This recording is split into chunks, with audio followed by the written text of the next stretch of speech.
तो ये जो पूरा कहना कि लीगल और इलीगल, ये दरअसल ये फजूल की बात है शहरों में। वो क्यों मैं बात कह रहा हूँ, अगर हम लीगल इलीगल की भाषा में जाएंगे तो शिमला में करीब 25,000 से ज़्यादा आज इमारतें हैं जो कि इलीगल है। प्रशांत भूषण जाते हैं हाईकोर्ट, वो हाईकोर्ट पूरा इलीगल है, मतलब वो 11 मंजिल है, लेकिन वो गवर्नमेंट ने सैंक्शन कर दिया है। तो लीगल इलीगल हम दो तरह से देखते हैं। एक हम देखते हैं कि पहले आपने अपनी ज़मीन पर परमिशन ली और घर बना दिया, अभी घर बना दिया तो उससे थोड़ा ज़्यादा हो गया, तो वो एक इलीगल श्रेणी में, जिस तरह से संजौली की मस्जिद कही गई। दूसरा ये है, जैसा मैं हाई कोर्ट कह रहा हूँ, जैसे वहाँ लॉयर्स चेंबर्स हैं, बार बार कह रहे हैं, तो एलीट का कैप्चर तो शहर में है ही है, इसमें कोई दो राय नहीं है। लेकिन एलीट का कैप्चर तो दिखता नहीं है, मुसलमान का कैप्चर है, गरीब का कैप्चर दिखता है, जो वो रिक्लेम कर रहा है स्पेसेस। दूसरा क्या है कि जो कंप्लीटली गवर्नमेंट लैंड पर है, वो भी हमारी भाषा में लीगल नहीं, लेकिन वो इलीगल है। क्यों? क्योंकि एक तो वो गवर्नमेंट लैंड पर है और वो फॉरेस्ट लैंड पर है। अब उस तरह से देखें तो शिमला में करीब 20 मंदिर हैं जो कि फॉरेस्ट लैंड पर है, गवर्नमेंट लैंड पर है। और मैं आपको बता सकता हूँ ईमानदारी से, 5-6 को तो मैंने पानी के कनेक्शन दिए हैं अपने समय में। आपको देने पड़ते हैं, लोग आएंगे, तब लोग आ गए तो आप बोल रहे हो कि वो अब मंदिर तो बना दिया फॉरेस्ट लैंड पर, आप कैसे दोगे? तो ये लीगल इलीगल का जो लेंस है, ये दरअसल सिर्फ एक आई वॉश है। It's just a veneer to cover the larger game plan of communalizing and vitiating the atmosphere. That's all. There's nothing legal or illegal in a city. I mean, any moment something that is legal becomes illegal becomes legal with the government's intervention. So, बहुत शुक्रिया। और मुझे बहुत ही अफसोस हो रहा है कि हम लोग पहाड़ में रहने वाले, हमेशा हिमालय में रहने वाले कहते थे कि जो प्लेन का गंध है वो हमारे पास नहीं आएगा, लेकिन आस्ता आस्ता जो प्लेन का गंध है वो भी हमारे पहाड़ों को अछूता नहीं रख रहा है। और उसका एक जीती जागती मिसाल है जो अभी बहुत ही बढ़िया फैक्ट फाइंडिंग जो रिपोर्ट है वो प्रेजेंट की गई है। लेकिन मैं इसके साथ ये भी कहना चाहूँगा कि पहाड़ के लोगों में एक रेजिलियंस भी है, और मैं बहुत ज़्यादा कॉन्फिडेंट हूँ कि इतिहास में पहले भी और अभी भी हम लोग पहले भी इसको रिबफ कर पाए हैं। जब 84 के दंगे हुए थे तब भी काफ़ी समय लगा था, और अभी भी हम लोग इसको रिबफ कर पाएंगे। उसके कुछ वजह है, और वो वजह है कि हम पहाड़ में मल्टी एथनिसिटी के साथ इवॉल्व हुए हैं, एक नहीं है। हिस्टोरिकली अगर आप देखेंगे तो यहाँ पर मल्टी माइग्रेशंस हुई हैं पिछले हज़ारों साल में। और खासकर ये जो शहर की बात कही गई और ये कहा गया कि लीगल है लीगल है, और इसकी पॉलिटिक्स पर ये बात मैं कहूँ, उससे पहले मैं थोड़ा सा ये रखना चाहता हूँ कि जो हिमालय के शहर है, खासकर वो शहर जो ब्रिटिश पीरियड में बनाए गए हैं, उससे पहले भी हमारे शहर थे, लेकिन ज़्यादातर वो शहर बसते थे नदियों के आसपास।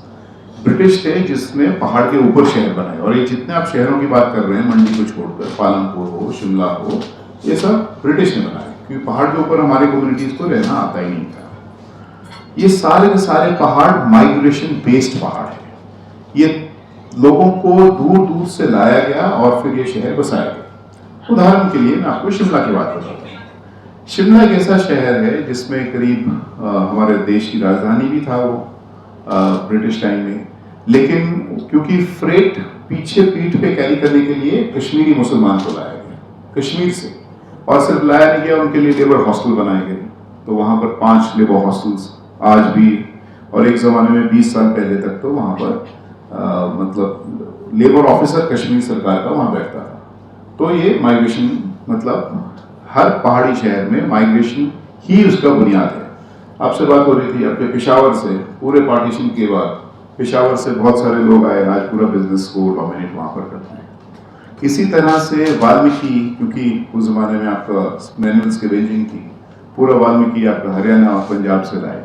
तो ये कॉन्टिन्यूस प्रोसेस है। ये कह देना कि पुरानी माइग्रेशन जो सही थी, अब माइग्रेशन जो हुई वो गलत है, ये बेसिकली एक एंटीथीसिस है शहर के बनने को लेकर, और ये टिकाऊ भी नहीं है, और इसीलिए हमें लगता है ये ज़्यादा देर तक टिकने वाली भी नहीं है। एक तो बात ये है जिस पर मैं कहना चाहूँगा कि ये कॉन्टिन्यूस माइग्रेशन हो रही है, शहर के अंदर बहुत लोग आ रहे हैं और हमारे हिमाचल से बहुत लोग बाहर पढ़ने भी जा रहे हैं, ऐसा नहीं है कि नहीं जा रहे। दूसरी बात यह है कि हिमाचल में भी एक सिंक्रेटिक कल्चर का इतिहास है। आपने जो सब बात कही उसके बावजूद भी ऐसा नहीं है कि हिमाचल में ये पूरा सिंक्रेटिज्म नहीं देखा गया है। I don't know how many of you have been to Chamba, but if you see the fair, the primary fair of Chamba is Minjar fair. And where does Minjar starts from? You know, Minjar is when you start weaving those two knots of a thread. And that Minjar starts from a Muslim house. Minjar cannot start अगर आपको वहाँ मुसलमान के घर से वो शुरुआत नहीं करते। इसी तरह से आप जो कुल्लू की बात कर रहे थे, वहाँ जमलू देवता, वो जमलू देवता आज भी उसका और अरबिक लैंग्वेज के साथ उसका पूरा कनेक्शन है। तो ये आप शिमला एंटर करते हो, शिमला एंटर करने पर घोड़ा चौकी है जो दरगाह है, उसके बिना जाए और आपकी शिमला की यात्रा पूरी नहीं है। ये सब प्रोसेस है। अनफॉर्चुनेटली जो आप राइटली पॉइंट आउट कर रहे हो, पिछले कुछ समय में ये डेलिबरेटली अटेम्प्ट किया गया है और ये डेलिबरेट अटेम्प्ट पिछले 1-2 साल से, लेकिन खासकर पिछले 2 महीनों से ये बहुत ज्यादा हुआ है। और इसकी जिसे बताया भी गया कि एक तो ये है कि पर्निशियस एजेंडा बहुत समय से चल रहा है। इसके बावजूद जैसा कहा कि सिर्फ 1.5% से 2% ही वहाँ मुसलमान हैं, लेकिन मुसलमान कम होने का मतलब ये नहीं होता है कि कॉम्युनल विशिएट नहीं हो सकता एटमॉस्फेयर, और वो हिमाचल उसका क्लासिकल एग्जाम्पल है कि कैसे उसको भी विशिएट किया जा सकता है।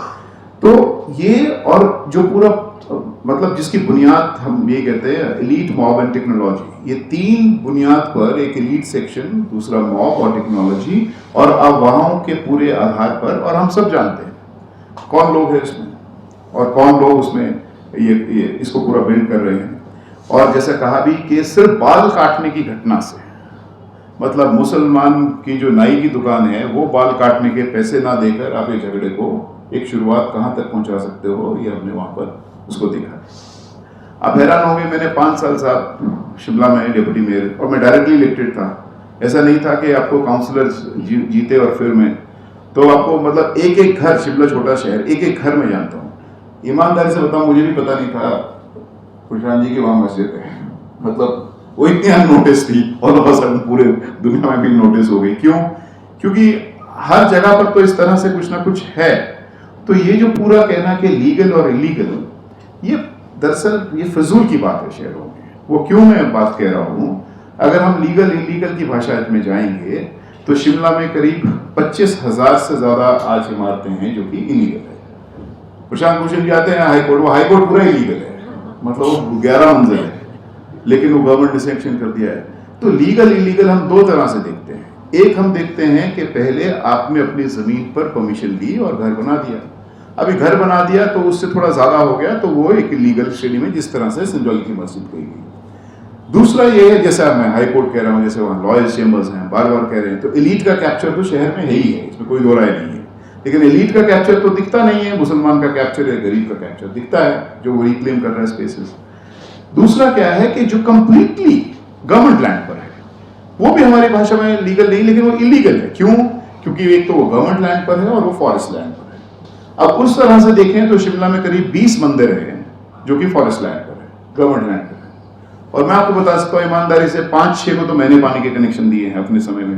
आपको देने पड़ते हैं, लोग आएंगे, तब लोग आ गए तो आप बोल रहे हो कि वो अब मंदिर तो बना दिया फॉरेस्ट लैंड पर, आप कैसे दोगे? तो ये लीगल इलीगल का जो लेंस है, ये दरअसल सिर्फ एक आई वॉश है। It's just a veneer to cover the larger game plan of communalizing and vitiating the atmosphere. That's all. There's nothing legal or illegal in a city. I mean, any moment something that is legal becomes illegal becomes legal with the government's intervention. So I think that's another area that we must keep in mind. And I think lastly what is important, जो मैं बात कहना चाह रहा हूँ कि ये जो मस्जिद की पर्टिकुलर बात है, अभी इस मस्जिद पे बहुत लोगों को पता नहीं है कि ये वक्फ बोर्ड पर 5-7 लोगों का और इंक्रोचमेंट है, जिसमें से 6 हिंदू हैं और 3 मुसलमान हैं, और वो मतलब पूरा वहां पर इंक्रोच करके बैठे हैं। लेकिन दरअसल ये पूरा फ्लेयर अप जो हुआ है, ये फ्लेयर अप में एक एलिमेंट जो आपने मेंशन नहीं किया और वो हमें खुलकर करना चाहिए, और वो ये है जो 2 मिनिस्टर्स वहां पर रहे, 2 मिनिस्टर्स ने जो उनका टेक्स्ट स्पीच है अगर आप देखेंगे, this is not desired of any minister irrespective of the party the person comes from, but to coming from a Congress party and that too speaking in the legislative assembly is ridiculous.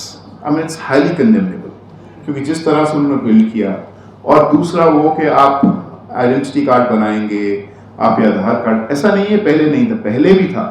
जो कश्मीरी मुसलमान आता था, मेरी politics की शुरुआत ही उनकी राजनीति के साथ शुरू हुई है। क्यों? क्योंकि उनको कभी वोट बनाने का अधिकार नहीं होता था और हमेशा जेब में 7 आइडेंटिटी कार्ड रखने पड़ते थे, क्योंकि उस समय तो कश्मीर का टेररिज्म भी था, तो वो भी एक सवाल था। तो वो पूरा मतलब वहाँ का आई कार्ड भी होगा, वहाँ का और भी होगा, यहाँ के भी होंगे, तो 7 वो रखते थे। तो उनको वोट का अधिकार दिलाना एक बुनियादी बात थी। तो अभी ये जो पूरी बात कह रहे हैं कि उनकी आइडेंटिटी हम चेक करेंगे, ऑलरेडी एक नेशनल एक्ट है जिसको हम स्ट्रीट वेंडिंग एक्ट बोलते हैं। आप रिविजिट नहीं कर सकते उस एक्ट को। The state government doesn't even have the power to revisit or re-explore a national act. And the Street Vending Act has thoroughly been implemented in Shimla for that matter. Street Vending Act बोलता है 1.5, correct me if I'm wrong, 1.5 to 2% of your population can be street vendors, which means अगर 2 लाख आबादी है तो आपके 4,000 के आसपास street vendor हो सकते हैं शिमला में। अभी स्ट्रीट वेंडर कितने हैं? मुश्किल से 800-900। तो ये पूरा बोलना कि सिर्फ स्ट्रीट वेंडिंग इशू है, उससे खतरा है, ये दरअसल जो अभी पहले रखा भी कौशिक ने, एक आर्टिफिशियल जानबूझकर एनिमी क्रिएट करना और ये कहना कि देखो ये फियर जो है। और लास्ट में जो मैं कहना चाहता हूं, एक्चुअली थोड़ा सा डेमोक्रेटिक फोर्सेस को, जैसे हमने जो मार्च निकाला वो कमाल का मार्च था, उसमें पुराने जज आए हाई कोर्ट के, ब्यूरोक्रेट आए, लेकिन वो उस ताकत को मैच नहीं करते जिस ताकत के साथ इनका जो संगठन का ढांचा है वो ऑपरेट करता है। मतलब मैच तो वो थोड़ा सा और करने की जरूरत है, और डेमोक्रेटिक फोर्सेस को मतलब और ज्यादा वाइब्रेंट। व्हेन आई से democratic forces, I do not mean the government, I mean different sections and sectors of the people. And let me site one example. When I was studying in the university, similar kind of episode happened जब कहा गया कि आप एक गाय को काट दिया किसी ने चौपाल में, फ्राइवलस झूठ, और अब हम मस्जिद पर हमला करेंगे।